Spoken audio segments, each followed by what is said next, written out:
High.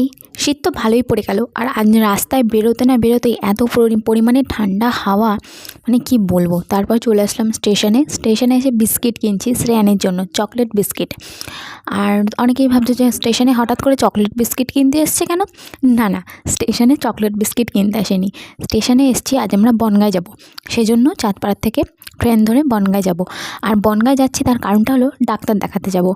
আমার যেহেতু 1 বছর আগে একটা অসুবিধা হয়েছিল, ক্যালসিয়ামের প্রবলেম, তো সেজন্যই সেই অর্থোপেডিক ডাক্তার দেখাতে যাব। এই যে আমাদের ট্রেন চলে আসলো, আমরা উঠেও পড়লাম। শ্রেয়ানবাবু যে বসে আছে, বসে বসে মানে যে হকারগুলো ওঠে সেগুলো দেখে একটা চাবির রিং শ্রেয়ানের খুব পছন্দ হয়ে গেছে, তো সেটাই শ্রেয়ান কিনলো, একটা পুতুল। তারপরে এই যে চলে আসলাম বনগাঁতে, নেমে গেলাম আমরা। তারপরে এই যে হাঁটছি প্ল্যাটফর্মে এখন, তারপরে উঠে গেলাম টোটোতে। বনগাঁ প্ল্যাটফর্মে নেমে টোটোতে উঠতে হয়েছে সেই ডাক্তারের চেম্বারে যাওয়ার জন্য। তারপর টোটো